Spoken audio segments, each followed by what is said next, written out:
¿Qué tal, chicos? Una vez más estamos acá con el curso de botánica, un curso muy bonito específicamente de las plantas. Y para el tema del día de hoy vamos a ver un resumen de lo que es la hoja, específicamente un órgano fotosintético importante para las plantas. Bien, entonces vamos a hacer el resumen de este tema continuando con los videos de clases virtuales que estamos colocando pues en nuestro canal. Entonces empezamos. La organografía vegetal, la organografía pues se basa en el tipo de órganos de las plantas. Si bien es cierto, recordando, existen dos tipos de órganos, los vegetativos y los reproductores. Los vegetativos comprenden lo que es la hoja, el tallo y la raíz, pero la parte reproductora es la flor. Netamente acá en nuestro video se va a centrar en lo que es el órgano vegetativo, conocido como la hoja. Bien, la hoja se origina necesariamente de los primordios foliares. En una estructura de un tallo, en la parte terminal, ¿no? En lo que es la yema terminal o yema apical, encontramos células meristemáticas que se están dividiendo. Pues estas estructuras en forma de hojitas son los llamados primordios foliares. Ellos son los que originan las hojas. Sin embargo, si hablamos de estructura a nivel de una semilla, podemos decir que se originan de los esbozos foliares, ¿no? En la parte de la semilla sería esbozos foliares, pero en la parte final de un tallo, una yema, se le llama primordios foliares.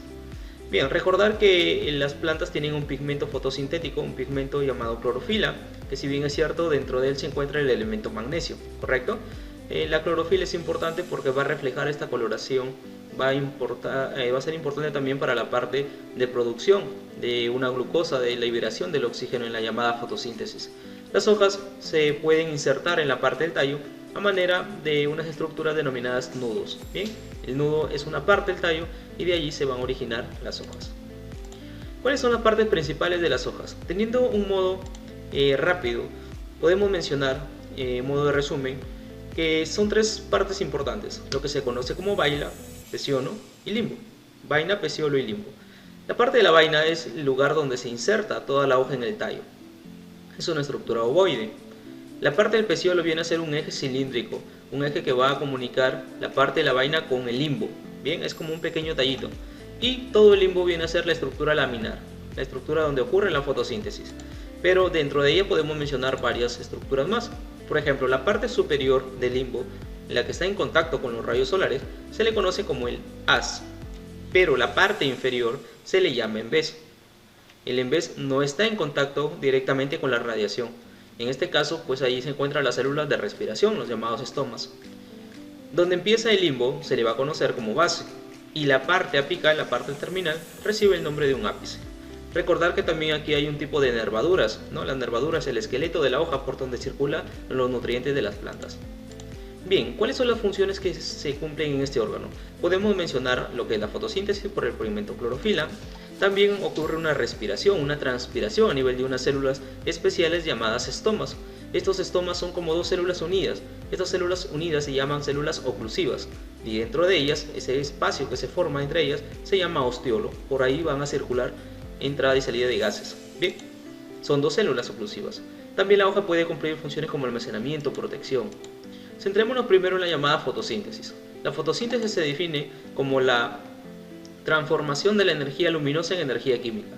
Si vemos la parte detenida de lo que es una estructura química, tenemos que tener en cuenta que todo lo que ingresa a la planta va a ser, para empezar, el dióxido de carbono y el agua. Bien, el agua y el dióxido de carbono ingresan a la planta, pero en presencia de la luz solar va a formar al final en la fotosíntesis lo que es un azúcar llamado glucosa más el oxígeno que se libera al ambiente. Entonces, todo lo que entra en una planta va a ser igual a todo lo que sale. Si entra dióxido de carbono y ingresa agua, también va a liberarse glucosa y se libera oxígeno. Recuerden, presencia de la clorofila, en este caso por la absorción de luz solar.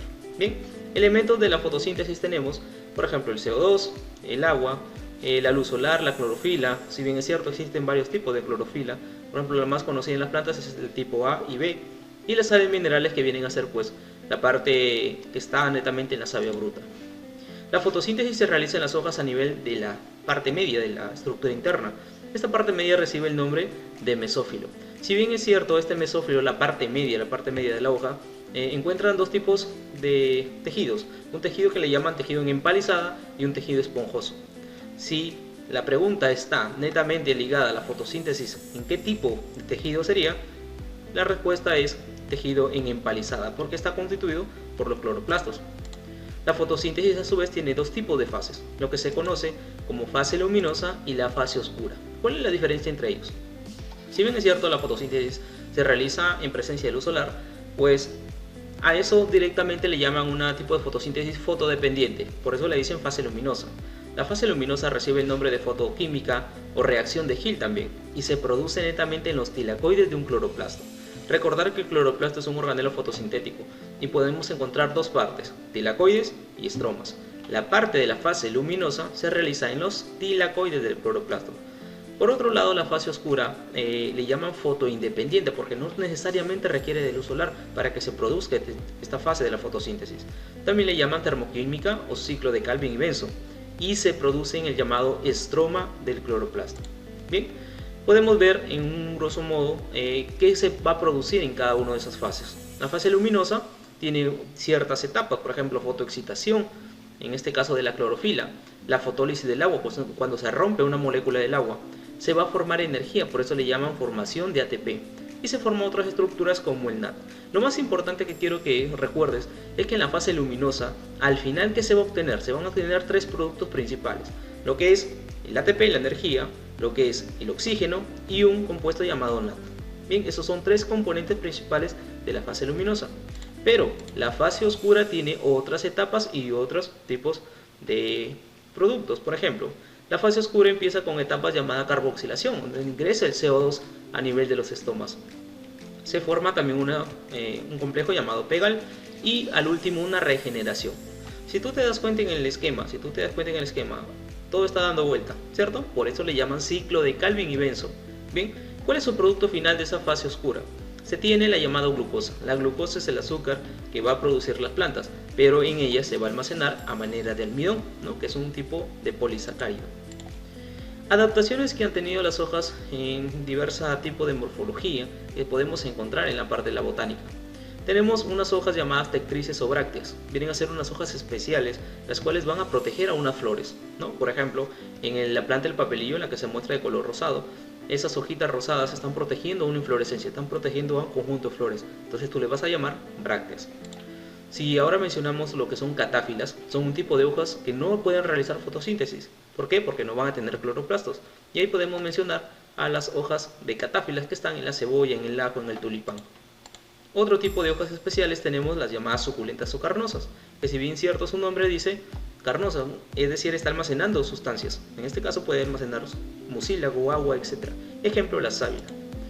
Espinas foliares, su nombre lo dice, folio se refiere a hoja. En este caso la hoja ha sido transformada en forma de espinas para la parte de protección. Bien, por ejemplo, en la parte del algarrobo o en el cactus. Otra adaptación tenemos a los llamados cotiledones. Los cotiledones vienen a ser las primeras hojas que salen en una planta, los que le ayudan a alimentar a esa pequeña planta, la plántula, ¿no? Los cotiledones vienen a ser hojitas encargadas de nutrir a la planta cuando está en etapa joven. Las estípulas también son adaptaciones en las cuales se muestran como unas espinas, pero espinas de apar, ¿no? Por ejemplo, eso se puede mostrar en la parte de la rosa. En la rosa se muestran dos espinas, en este caso, que están insertadas en la base de otra hoja, y a eso se le llamaría estípula. Pero también puede cumplir la función no solo de protección, sino de fotosíntesis, como en el caso de la arveja. La estructura interna de la hoja. La estructura interna recuerda que las capas, tanto superior como inferior, o sea, la parte del haz y del embés, ellos tienen un conjunto de células protectoras, y eso se llama la epidermis. Bien, recordar también que los estomas están en la parte de la epidermis inferior, debajo, en el embés. La parte media tú le vas a llamar que es mesófilo, o sea, donde ocurre la llamada fotosíntesis. Y tenemos los haces conductores, es decir, por donde conducen los nutrientes. Si bien es cierto las nervaduras que te dije que son esas venas de las hojas, ellos conducen los nutrientes, existen dos tipos de haces conductores, los llamados xilema y floema. Los dos es como así nosotros, las venas y las arterias. En el caso de las plantas tú le vas a llamar xilema y floema, que vienen a ser vasos que pueden transportar nutrientes como la savia bruta y savia elaborada.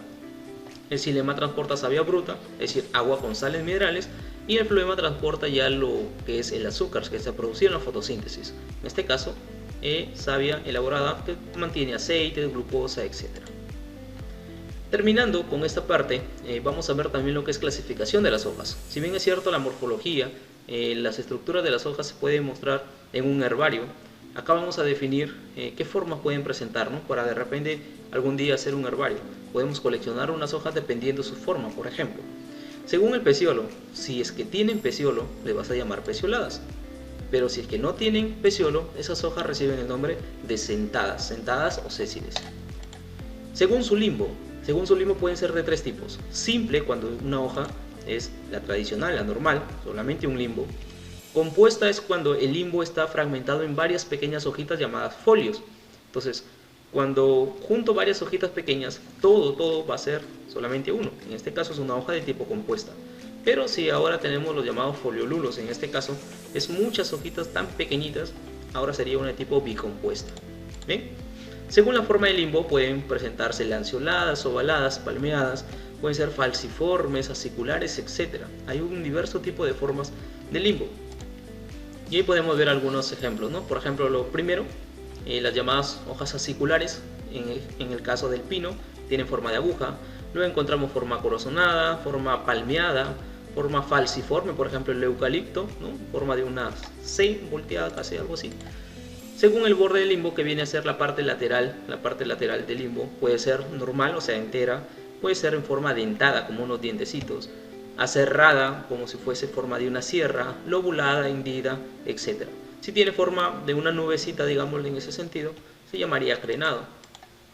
Ejemplo ahí, mira, podemos ver la mayoría de formas, ¿no? Dentada, cerrada, lo que se ve de color moradito sería una cordada, ¿bien? Y lo que está aquí pues sería una partida, una hoja partida, porque su borde ya está más en el centro de la nervadura. También se puede clasificar según su ápice o según la parte terminal, ¿no? Puede ser agudo, redondeado, pero asimismo también se puede clasificar según su base, ¿no? En donde nace el limbo. Puede ser redondeada, truncada, obtusa, oblicua, incluso oblicua cuando nace una parte derecha de la hoja nace más arriba que otra, ¿no? Entonces nacen en distinta altura, eso sería una oblicua. Bien, según su nervadura, para finalizar, acá sería según la disposición que presentan, puede ser la tradicional peninervia, la normal, o puede encontrar paralelinervia también, donde se muestran en este caso las venaciones de forma paralela y alargada, por ejemplo en la planta del maíz, ¿no? La palminervia, forma de una palma, ¿no? Una nervadura, por ejemplo, en el geranio. Y ahí estamos mostrando algunas clasificaciones que de repente con la clase que has entendido se puede comprender aún mejor.